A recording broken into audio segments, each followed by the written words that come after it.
As autoridades da Estônia cancelaram o direito de 150 mil pessoas de participarem de eleições municipais. O problema é que a esmagadora maioria delas são russos e belorussos étnicos. Políticos estonianos estão falando abertamente em privar direitos de todos aqueles que não são etnicamente estonianos. Os detalhes desta história você vai ver neste vídeo. Fique até o final e deixe o seu comentário. Em 1991, quando a Estônia saiu da União Soviética, o país restringiu direitos políticos da expressiva parcela da população de origem russa, além de ter-lhe negado a cidadania.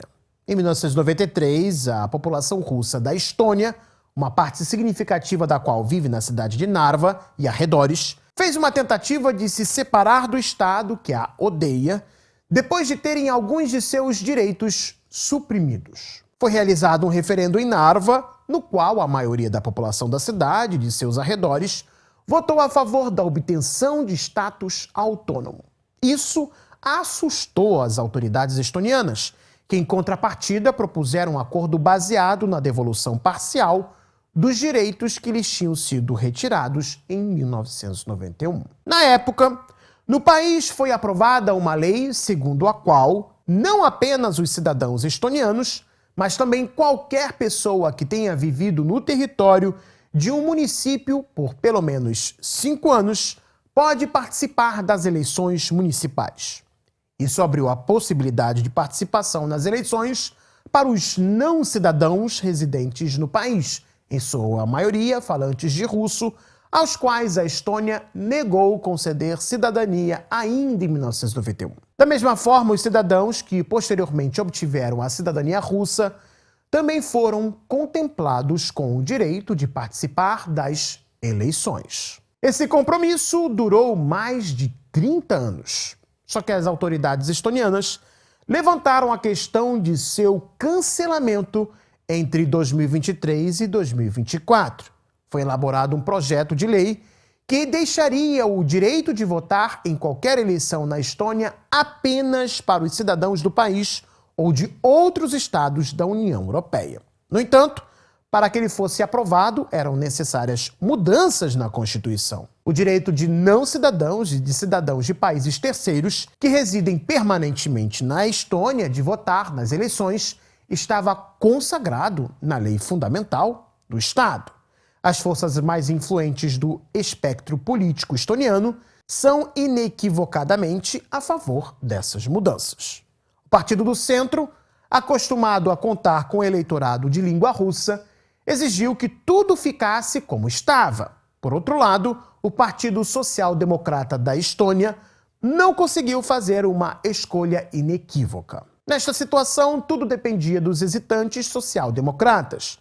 Eles poderiam dar aos defensores da restrição dos direitos dos não-cidadãos, cidadãos da Rússia e de Belarus, uma vantagem adequada na votação no parlamento ou bloquear o projeto de lei relevante.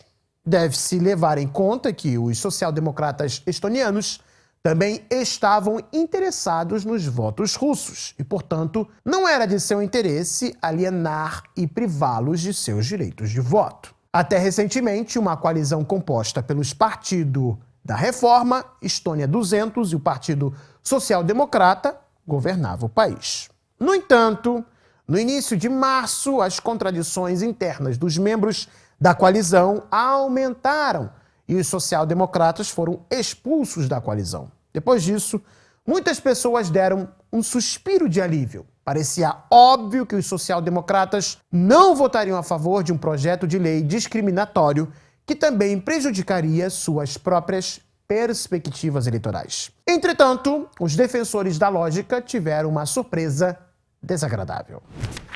Na quarta-feira, 26 de março, o parlamento estoniano votou em um projeto de lei para alterar uma das disposições da Constituição que priva os cidadãos de países não pertencentes à União Europeia do direito de votar nas eleições para os governos locais da Estônia. Quanto aos não-cidadãos, também chamados de portadores de passaporte cinza, foi feita uma concessão. Ou seja, foi decidido que eles poderão votar exatamente mais uma vez das eleições para o governo local a serem realizadas em 19 de outubro.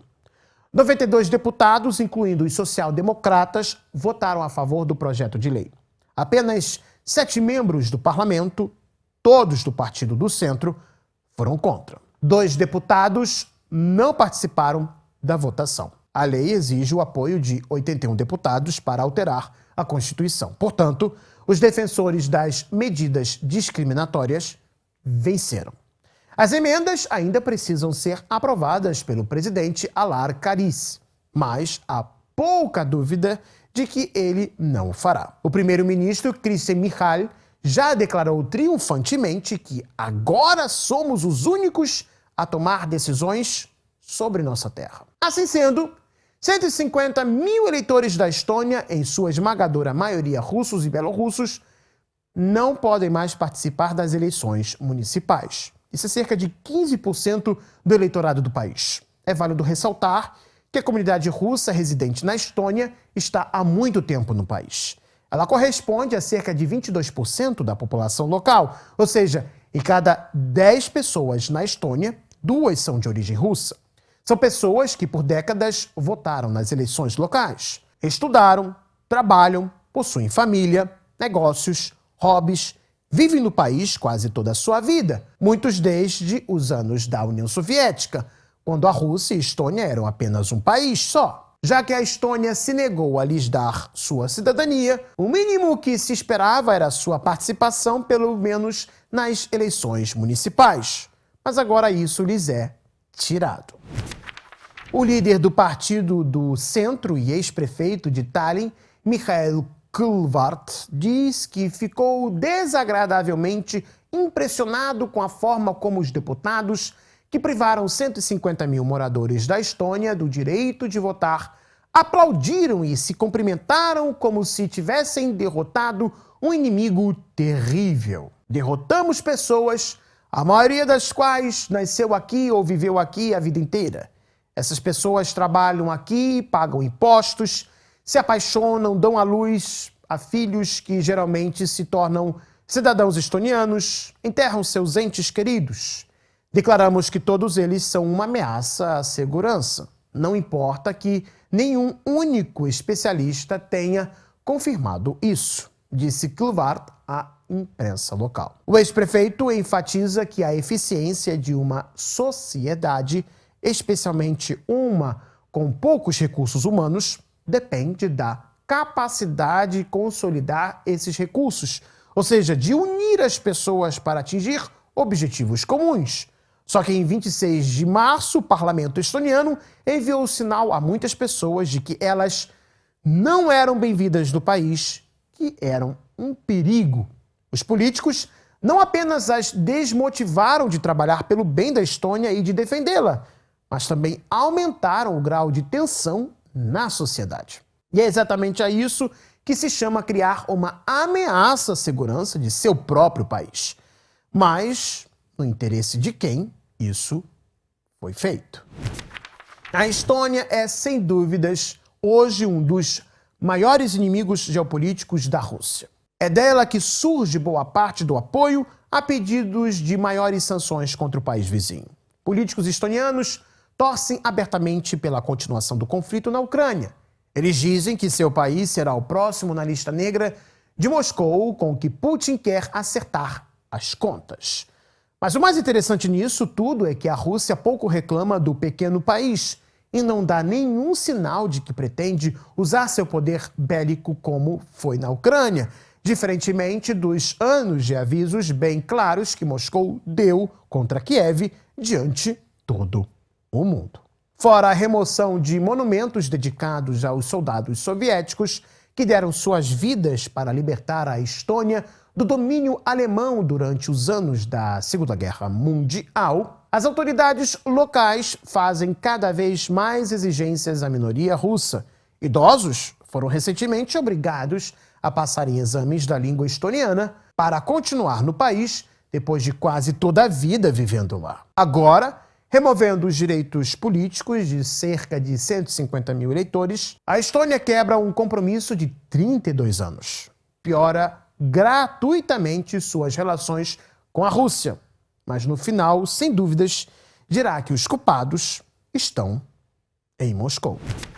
Pessoal, eu gostaria de aproveitar esse segundinho para dizer para vocês que saiu a segunda edição do livro A Guerra na Ucrânia, Análise e Perspectivas, o conflito militar que está mudando a geopolítica mundial, de Rodolfo Laterza e Ricardo Pereira Cabral. Rodolfo e Ricardo, que pessoalmente consideram excelentes analistas de geopolítica, já nos concederam entrevistas aqui no nosso canal. A segunda edição do seu livro contém fatos bem interessantes e uma visão neutra sobre o conflito no leste europeu. Se você quiser adquirir o livro, é só clicar no link na descrição. E se você gostou desse vídeo, deixe seu like, se inscreva no Gazeta do Mundo e também acione o sininho para não perder os nossos próximos encontros aqui no YouTube.